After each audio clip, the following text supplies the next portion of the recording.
오늘 말씀의 제목이 천명, 소명, 사명의 만남입니다. 지난주는 당형, 필연, 절대의 만남이었습니다. 다음 주는 치유 서밋 237의 만남 시리즈를 계속 설교할 것입니다. 이번 주간에 지난주 메시지를 듣다가 당형, 필연, 절대의 만남, 이게 하나님이 행하시는 전도인데 그 전도를 우리가 봤습니다. 근데 이 말씀을 받고 정말 하나님이 하시는 전도를 보고 싶습니다 하고 기도했던 우리들 중에 권사님 한 분이 그 말씀에 성취되는 응답을 저한테 얘기해 줬어요. 보고서로. 우리가 똑같은 자리에서 말씀을 받았지만은 그 말씀을 언약으로 붙잡고 하나님께 기도했더니 응답되는 증거가 나타났습니다. 자, 우리가 설교 들을 때마다, 메시지 받을 때마다 이런 응답이 계속 일어나면은 여러분과 내가 믿음을 좋게 해달라, 복을 받게 해달라 안 해도 그 자리에 와 있게 됩니다. 그래서 오늘 우리가 말씀 받는 것이 어떤 심령으로 어떤 상태로 받느냐가 전부라고 볼 수 있습니다. 여러분, 어떤 사람은 기도를 마음의 생각만 해도 기도라고 생각하는 분이 있어요. 전혀 내가 하지 않던 생각을 말씀 듣고는 달리 생각할 수 있잖아요. 그 기도일 수 있습니다. 어떤 사람은 입으로 부르짖어 기도하기도 하고 묵상으로 기도하기도 합니다. 기도의 폭이에요. 그런가 하면 어떤 사람은 나는 몸으로, 삶으로 하나님께 구하는 사람도 있습니다.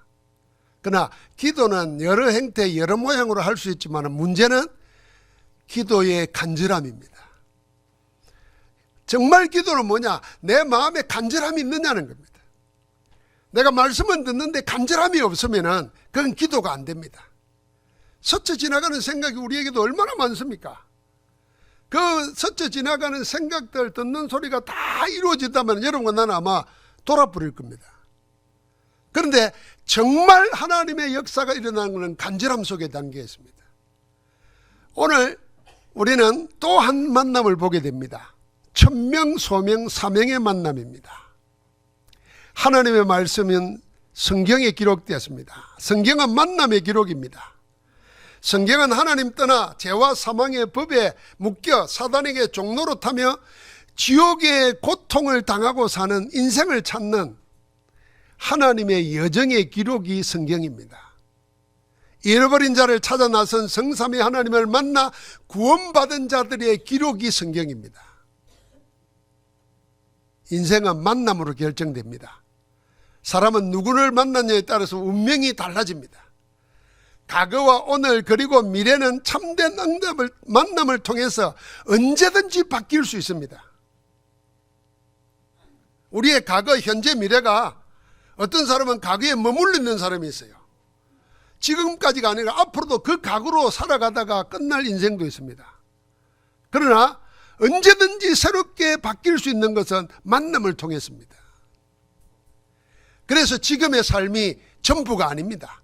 참된 만남으로 우리는 꿈꾸지도 못했던 하나님의 미래를 만날 수가 있습니다.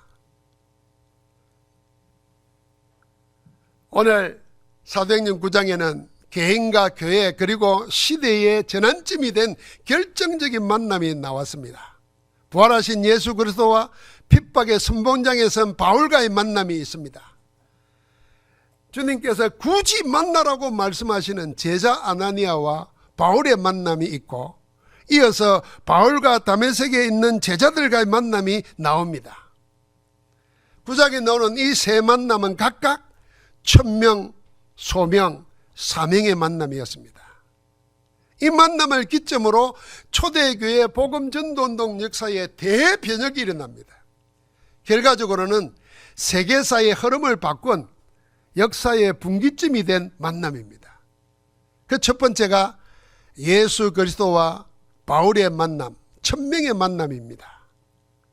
지금 바울은 유대 사회를 주도하고 있는 유대 종교를 지키는 최선봉에 서 있습니다. 대제사장의 위임을 받아 그리스도인을 체포할 권세를 가졌습니다. 현재 유대교의 실력자이면서 미래 유대 사회를 책임질 위치에 서 있는 사람입니다. 그야말로 바울은 지금 인생 최고 정점에 올라 있습니다. 그런 바울이 공무집행을 위해서 다메섹으로 가는 길목에서 한순간 인생의 나락으로 떨어집니다. 호련히 하늘로부터 빛이 비치는 바람에 땅에 쓰러졌습니다. 다시 일어나 눈을 떴지만은 아무것도 볼 수가 없습니다. 모든 걸 보던 사람이 아무것도 볼 수 없게 되자 혼자 힘으로 할 수 있는 게 아무것도 없습니다. 권력의 배경으로 그리스도인들을 결박하러 가던 자가 눈에 보이는 것이 없죠. 안 보이니까 다른 사람의 손에 이끌려가는 신세가 되고 말았습니다. 백주 대낮에 갑자기 황당한 일을 당한 것입니다. 한순간에 인생 최고 정점에서 최악의 밑바닥으로 떨어지고 말았습니다. 얼마나 충격이었는지 밤낮 사흘 동안 보지도 먹지도 마시지도 못할 만큼 충격에 휩싸였습니다. 그러다가 핍박자 바울은 그리스도를 만납니다. 바울이 주님을 만난 게 아니라 부활하신 그리스도께서 인생 나락으로 떨어진 바울을 직접 찾아오셨습니다. 그리스도와 바울의 만남은 천명의 만남입니다. 그 만남은 이렇게 시작됩니다. 땅에 떨어진 바울에게 하늘에서 소리가 들렸습니다. 자기 이름을 부릅니다. 사울아 사울아 네가 어찌하여 나를 박해하느냐. 이 사울은 원래 이름입니다. 예수 그리스도를 만나고 변화되고 난 다음에 그 이름을 바울이라 그랬습니다. 원래 사울 바울 같이 쓰는 이름입니다. 그런데 하나님은 사울아 사울아 불렀습니다. 그 소리를 듣고 바울이 물었습니다. 주여 누구시니까? 그러자 주님이 곧바로 답합니다. 나는 네가 박해하는 예수라. 나는 일어나 시내로 들어가라. 내가 행할 길을 내게 이를 자가 있느니라. 하늘의 음성을 들었습니다. 사실 바울은 예수님과 거의 동시대에 살았습니다.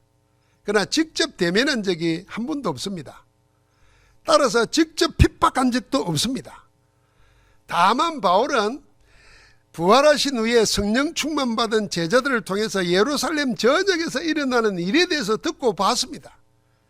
그래서 유대 사회를 어지럽히는 이 무리의 확산을 막아야 되겠다고 생각했습니다. 그래서 스데반을 돌로 쳐서 죽일 때 기꺼이 정인으로 나섰습니다. 그리고는 흩어진 이 무리 잔당들을 찾아내서 결박해서 끌고 와서 죽이려고 지금 다메섹으로 가는 길이었습니다. 그런데 난데없이 빛이 비치고 소리가 들려 자기 이름을 부르면서 왜 나를 박해하느냐 하는 주님의 음성을 듣고 충격을 받은 것입니다. 왜냐하면 자기는 예수를 보지도 못했고 직접 위협이나 박해를 가한 적도 없는데 왜 나를 박해하느냐니까 충격일 거 아닙니까? 그보다도 더 큰 논란은 뭐냐면은 바울이 유대인입니다. 유대인들은 누구나 다 우리를 구원하러 올 메시아가 있다. 그 메시아 소명을 가지고 삽니다. 그래서 시대마다 좀 특별한 인물, 뛰어난 인물이 나타나면 혹시 이 사람이 우리가 기다리는 메시아 그리스도 아닐까 합니다. 그런데 누구나 다 그리스도로 메시아라고 했지만 그런 운동들이 다 소멸됐잖아요. 그러면서도 마음에 그리스도를 기다리고 있거든요. 그래서 기준이 있습니다. 누가 진짜 메시아냐? 성경의 예언대로 죽었다가 다시 살아난 자라야 메시아다 하는 그 기준을 알고 있습니다.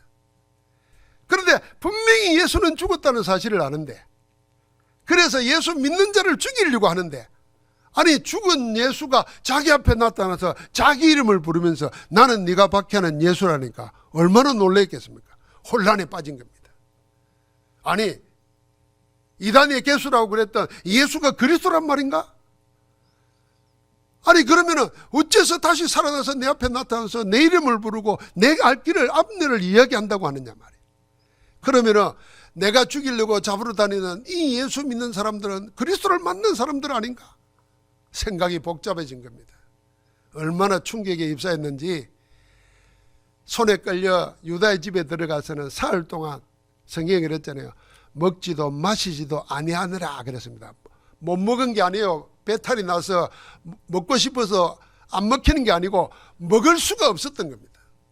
왜요? 그 충격이. 여러분, 우리가 큰 충격 받으면 당장 입맛 밥맛 다 떨어지잖아요. 그리고 뭘 해야 될지도 모르잖아요. 그걸 보고 기가 막히다 그러잖아요. 지금 바울은 기가 막힌 상황에 빠진 겁니다. 그래서 사흘 밤낮을 먹지도 마시도 않으면서 기도하고 있었습니다. 핍박의 선봉장인 바울에게 자기 생각이나 의지와 정반대되는 일이 일어난 겁니다. 만나려고 수소문한 것도 아닌데 주님이 직접 찾아오셨습니다.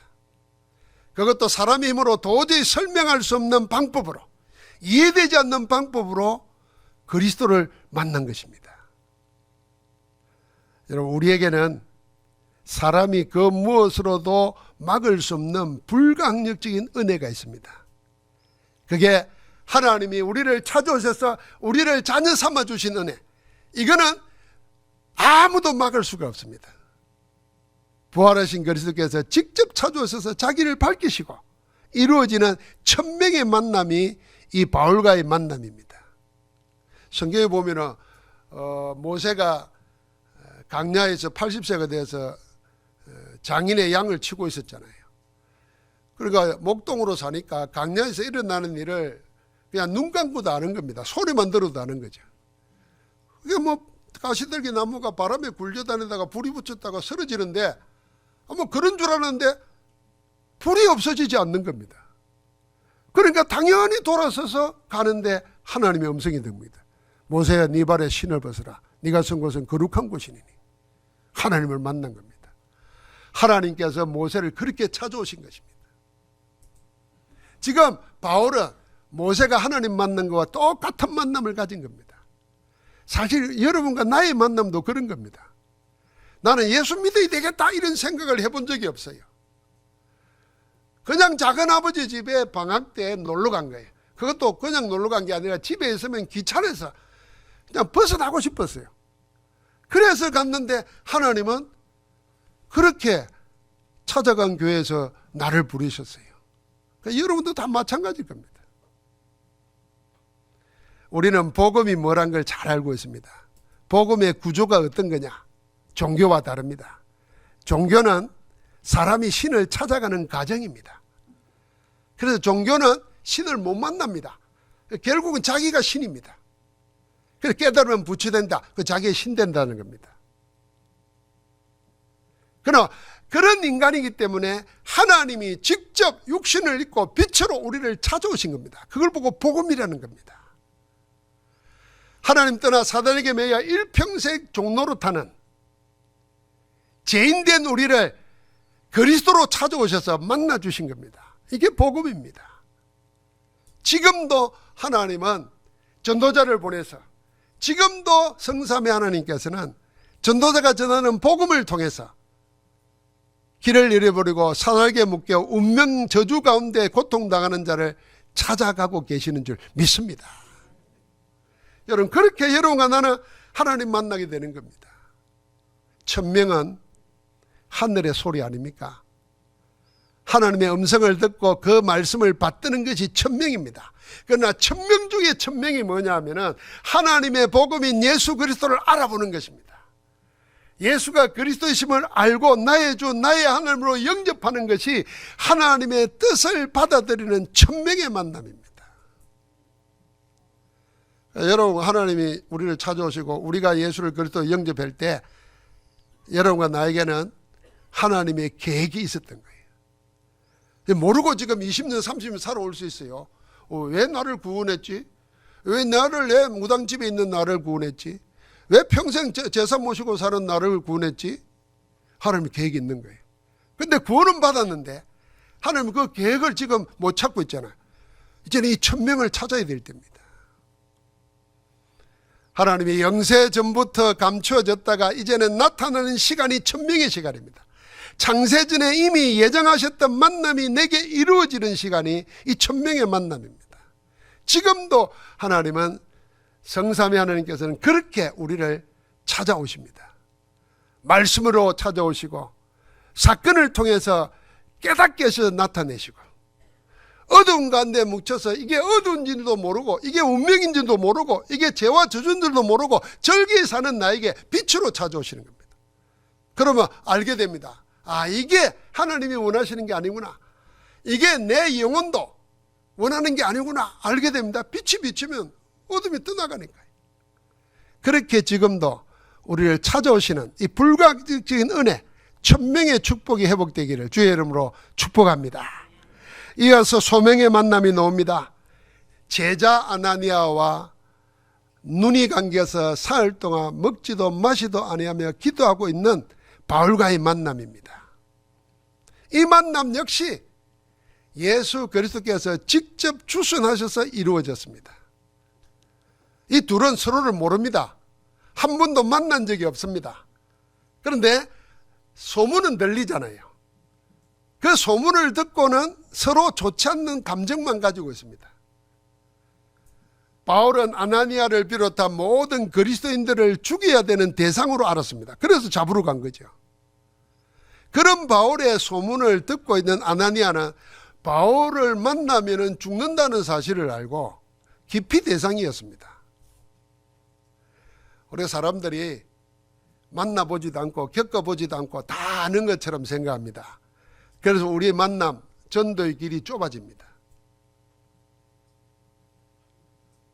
우리가 가지고 있는 이 고정관념, 선입견, 이게 만남의 축복을 가로막는 게 있습니다.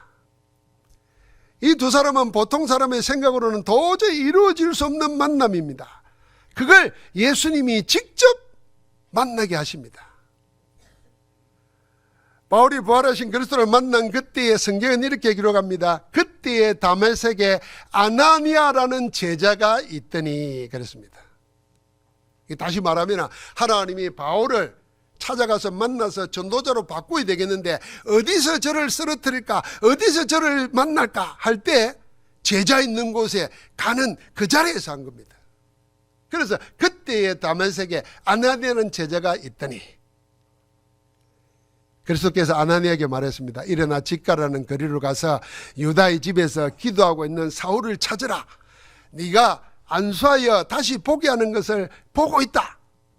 그 말을 들으니까 아나니아는 이 바울에 대한 들은 소식이기 때문에 주님께 말합니다. 내가 이 자에 대해서 소문을 알고 있는데 이 교회를 핍박하고 적전에 해를 끼치는데 여기 온 것도 우리를 잡아가려고 온 거 아닙니까? 그런데 왜 그를 찾아가라 그럽니까? 주저합니다. 그럴 때에 주님이 위대한 말씀이 주어집니다. 그게 15절 16절이에요.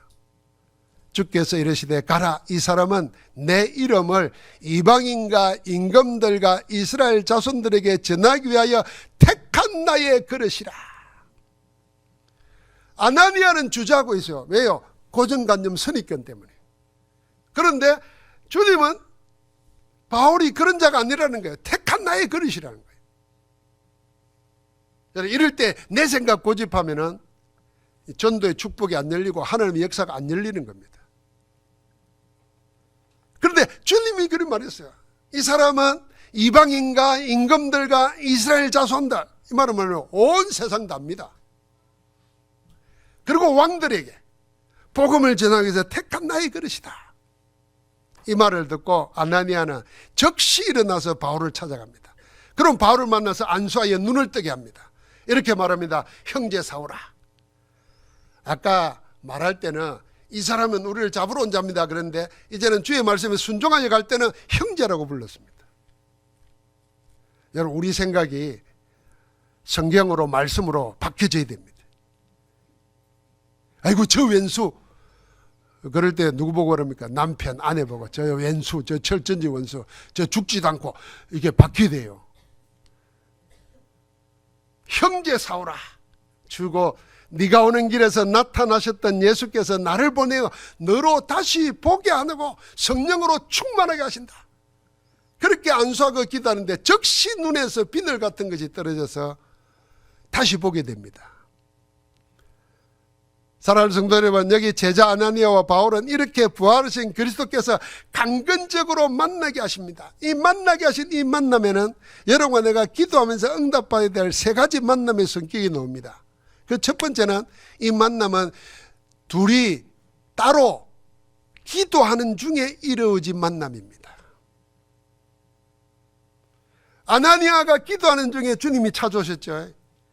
그러면서 바울을 보고 뭐랍니까? 제가 기도하는 중이다 그랬습니다. 기도 중에 두 사람은 이 두 사람을 주님이 만나게 했습니다.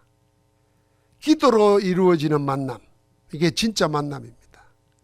진정한 만남의 복은 기도로 이루어집니다. 기도하다가 만나는 만남은 하나님의 역사가 따라올 수밖에 없습니다. 그래서 빌립보에 기도하러 가다가 하나님이 예비해 놓은 제자를 만나는데 그게 바울이 만난 루디아입니다. 그 집에서 시작된 것이 온 아시아의 소문난 교회로 성장합니다. 그게 빌립보 교회입니다. 하나님은 이 빌립보 교회에 복음의 진수를 전달합니다. 그게 빌립보서입니다. 지금도 그 말씀은 그리스도가 누구인지, 구원받은 자가 누구인지, 구원받은 자가 무엇으로 살아야 되는지 답이 다 나와 있습니다. 기도 중에 이루어지는 만남입니다. 그래서 우리 렘넌트들은 또 우리 부모님들도 기도해야 됩니다. 기도 중에 우리 아들, 딸들이 정말 하나님의 예비된 자를 만나게 하옵소서. 지가 눈이 돌아가지고 만나는 거 말고 기도 중에 만나도록. 여러분, 내가 기도 중에 만나도록. 이게 진짜 복이에요. 혹시 우리가 대면해서 만나지 못해도요, 기도 속에서 우리가 같이 들어있다면요, 그 똑같은 축복이 일어납니다. 시공간 초월하는 빛의 역사가 여러분과 내가 따로 기도하는데 그 기도 속에서 만나지게 되고 그 기도 속에서 하나님의 나라가 일어나는 겁니다. 그래서 우리는 떨어져 있지만은 떨어지지 않은 겁니다. 이게 교회입니다, 교회. 여러분, 그래서 여러분의 기도 속에 내 옆에 있는 사람, 우리 교회 다 붙어 있어야 됩니다. 여러분, 우리가 뭐 크지도 않은 교회잖아요. 그렇다고 작다고도 할 수 없잖아요. 그럼 우리가 이걸 세상에서 하는 말은 어중간한 교회잖아요. 큰 것도 아니고 작은 것도 아니고. 그렇다고 어중간하다고 버릴 겁니까? 아닙니다. 여기에서 해야 될 축복을 찾아 누려야 됩니다. 그게 뭡니까? 이 정도 숫자는 우리가 이름 다 기억하고 기도할 수 있습니다. 제가 목회를 처음 시작할 때는 새벽 기도하면은 교적부를 내 기도 상회에 내어놓고 넘겨가면서 기도했습니다. 이름 부르고 자녀들 부르면서. 그러니까 저절로 300명 정도는 이름도 외워지고 전화번호도 외워져요. 근데 지금은 그리 할 필요가 없으니까 안 하는 거지만, 그러나 여러분과 내 기도 속에 우리가 서로 들어있어야 됩니다. 우리 장로님들이 나와서 저를 위해서 기도해 줄 때 저보고 뭐 부자 되게 해달십시오, 무슨 뭐 건강해 주십시오, 이런 기도 안 하잖아요. 그래도 내가 부자로 살잖아요. 아멘을 안 합니까? 부자로 살잖아요. 우리 집에서는 절대로 인정 안 하겠지만 나는 부자라고 생각해요. 내가 그렇게 생각한다는데 뭐 그렇게 기분이 나쁩니까? 나는 그렇게 생각해요. 내가 남을 위해서 밥 먹으면서 돈 한 푼 내면 부자지, 얻어먹지 않고 내면은. 그렇잖아요. 아직도 아멘이 안 되는 모양이네. 그럼 내가 밥 사줄 테니까 시간 만드세요. 근데 우리 장로님들이 그걸 위해서 기도 안 하잖아요. 가는 데마다 숨겨진 제자 만나고 세계복음화 전도운동 할 수 있도록 하나님 함께 해주려고. 여러분, 기도 속에 우리가 있을 때 이런 만남이 최고의 만남이에요. 여러분, 부모 속에 자녀가 있어야 됩니다. 자녀 속에 부모가 있어야 돼요. 내 속에 전도 대상자가 있어야 돼요. 하나님은 그 만남을 복되게 이루시는 겁니다. 두 번째는요, 왜 이렇게 만나게 했을까? 하나님이 바울에게 뭘 하시려고 하는가를 알려야 돼요. 누굴 통해서? 제자를 통해서. 그래서 9장 15절이 나온 겁니다. 네가 가서 내 택한 그릇이라고 말해라. 너도 모르고 있는데 내가 그를 통해서 이방인과 임금들과 이스라엘 자손들에게 내 이름을 전하기 위해서 택한 나의 그릇이다. 이게 사명입니다. 사명. 하나님이 하실 일, 소명입니다. 소명. 하나님이 나를 통해서 뭘 하시려고 하는가, 이걸 찾은 거예요. 이걸 알게 해준 거예요. 여러분, 우리 만남이 이래야 됩니다. 여러분과 내가 서로 만났을 때에 하나님이 나를 통해서 뭘 하시려고 하는가, 여러분은 설교를 통해서 그걸 들어야 됩니다. 저는 그걸 말하는 겁니다. 여러분은 그걸 하시는 일을 통해서 저는 또 그걸 보는 겁니다. 이 아름다운 만남, 성령이 역사하십니다. 세 번째 이 만남은 뭡니까?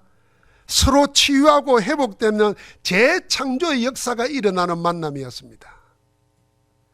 아나니아의 잘못된 생각과 고정관념이 이 만남의 시간을 통해서 치유됐습니다.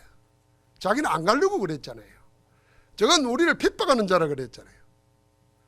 저건 기피 대상인지. 그런데 만나면서 하나님의 역사를 보니까 어떻게 됩니까? 내 생각이 잘못됐구나, 치유되는 겁니다. 사람 보는 눈이 달라집니다. 마찬가지입니다. 바울도 어떻게 됩니까? 핍박자 바울도 치유되었습니다. 앞을 보지 못하다가 눈이 열려서 보게 되지요. 그러면서 앞으로 내 인생을 어떻게 살아야 될까 생각하는데 하나님의 말씀으로 알려주지요. 온전한 치유와 회복이 일어나는 시간입니다. 하나님이 재창조하는 시간입니다. 여러분과 내가 예배 시간이 이런 시간이에요. 회복되고 치유되고 재창조되는 시간. 무엇이요? 우리의 사명이, 우리의 능력이, 우리의 모든 하나님을 향한 갈망이 치유되고 회복되고 재창조되는 은혜의 시간이 바로 이 만남의 시간입니다. 계속해서 그 만남은 이어집니다. 자, 예수님이 바울을 찾아와서 만납니다. 이 바울에게 하나님이 하실 일이 뭔가를 제자 아나니아를 강권적으로 보내가지고 만나서 치유, 회복, 재창조되게 하십니다. 자, 이 새로워진 바울이 또 누구와 같이 있느냐? 다메섹에 있는 여러 제자들과 그랬습니다. 제가 사도행전 9장을 읽으면서도 우리 교회를 생각하고 내 개인을 생각하면서도 늘 마음에 주목하고 소원하는 만남이 이겁니다. 그게 19절 20절입니다. 같이 한번 읽어볼까요? 사울이 다메섹에 있는 제자들과 함께 며칠 있을새 적시로 각 해당에서 예수가 하나님 아들이심을 전파하니 22절에 사울은 힘을 더 얻어 예수를 그리스도라 증언하여 다메섹에 사는 유대인들을 당혹하게 하니라. 여기 사울이 다메섹에 있는 제자들과 함께 며칠 있을새, 함께 며칠 있는 동안에 무슨 일이 있었을까요? 뭔 얘기를 나눴을까요? 도대체 무슨 만남이었고 무슨 얘기를 나눴길래 그 다음에 나온 단어가 뭡니까? 적시로 그랬습니다. 어디에 들어갔어요? 유대인이 모여있는 해당에 들어갔어. 뭘 말했어요? 예수가 하나님의 아들이심을, 그리스도이심을 말하기 시작했습니다. 핍박자가 전도돼야 되는데 오랜 세월이 필요하지 않았습니다. 함께 며칠 있는 동안에 생이 바뀌는 역사가 일어났습니다. 여러분, 우리 마음에 간절함이 기도의 제목으로 일어나야 되지 않겠습니까? 내하고 며칠 있는 동안에 생이 비껴지는 만남. 아이고, 30년을 같이 살았는데도 더 나빠져서 상태가. 그러면은 더 나빠진 그놈을 나무래야 되겠습니까? 30년을 같이 사는 나를 나무래야 되겠습니까? 다 양심에 찔려서 말을 못하죠. 다 우리의 남 탓합니다. 남 탓해. 할 거 없어요. 함께 며칠 있는 동안에 핍박자가 전도자로 바뀌어버렸는데 도대체 그 제자들은, 아나니아를 비롯해서 다른 제자들은 뭘 말했을까 말이에요. 저는 이게 마음에 주목하고 소원하는 만남의 현장입니다. 다메섹에 있는 아나니아와 또 다른 제자들과 며칠을 같이 있었을 뿐인데 인생이 완전히 뒤바뀌어 버렸습니다. 여러분과 내가 그리스도 복음을 품고 24 집중 기도하며 전도하는 현장에 있는 제자들과 며칠 있는 시간, 한 사람의 인생이 송두리째 바뀐 겁니다. 그 바뀌어진 한 사람을 통해서 세계 역사 복음운동의 흐름이 바뀌어졌습니다. 그러면 여러분과 내 작은 만남이 세계를 바꾸는 만남으로 연결되는 것입니다. 우리가 같이 꿈꾸면서 24 기도하면서 보아야 할 하나님 나라 일이 있다면 바로 이런 만남, 나의 만남의 현장이 이런 만남의 현장 되게 없어서 예수 그리스도를 만나는 천명의 만남, 하나님이 우리를 통해 하실 일을 알게 되는 소명의 만남, 그 일을 통해 하시는 사명의 만남을 꿈꾸는 겁니다. 우리를 사랑하셔서 자기를 버리시고 우리의 모든 죄를 단번에 영원히 해결해 주신 예수 그리스도를 여러분과 나는 만났습니다. 그 그리스도 안에서 우리를 통해 하나님이 하실 일을 찾는 시간이 항상 있어야 됩니다. 그 일을 우리를 통해서 성령으로 충만하게 해서 친히 하실 것이라는 믿음과 확신을 우리는 가져야 됩니다. 바울이 제자들과 함께한 며칠의 만남, 이 만남의 역사를 통해서 하나님 나라의 역사는 영원히 이어집니다. 그것이 우리에게까지 왔습니다. 이제 우리는 바톤을 넘겨줘야 됩니다. 하나님께서 하시는 전도 선교 역사의 바톤을 이어받을 자가 있어야 됩니다. 여러분, 우리가 계주 리레이를 하는데 400m를 한다 그러면 내가 100m씩 뛰어야 되잖아요. 100m씩 뛰는데 뒤에 받을 자가 없어요. 혼자서 뛰면은 1등을 해도 탈락입니다. 혼자서 뛰다가 뒤에 받을 사람이 없어서 그냥 가만히 주저앉아도 마찬가지입니다. 우리는 이제 바톤을 이어받았습니다. 이 바톤을 넘겨줄 자를 찾아 나서는 것이 전도자의 걸음입니다. 그런데 놀랍게도 하나님은 이런 만남을 주선하고 계십니다. 그래서 우리가 마음에 품고 기도하고 있으면 하나님이 아나니를 찾아서 바울을 만나게 하시듯이 이런 만남이 여러분과 나에게 예비되어 있는 줄 믿습니다. 그래서 우리가 마음에 품고 기도하면 하나님은 그 일을 우리에게 적각 이루시도록 역사하실 것입니다. 그 응답의 주역되기를 주의 이름으로 축복합니다. 하나님 감사합니다. 하나님이 계획하시고 이루시는 만남 속에 그 시간표 속에 우리를 있게 하시니 감사합니다. 하나님, 이제 모든 주의 백성들이 천명, 소명, 사명의 만남을 확인하고 누리게 하옵소서. 우리를 인도하시는, 우리 만남을 성사시키시고 하나님 나라를 이루시는 우리 주 예수 그리스도 이름으로 기도하옵나이다. 아멘.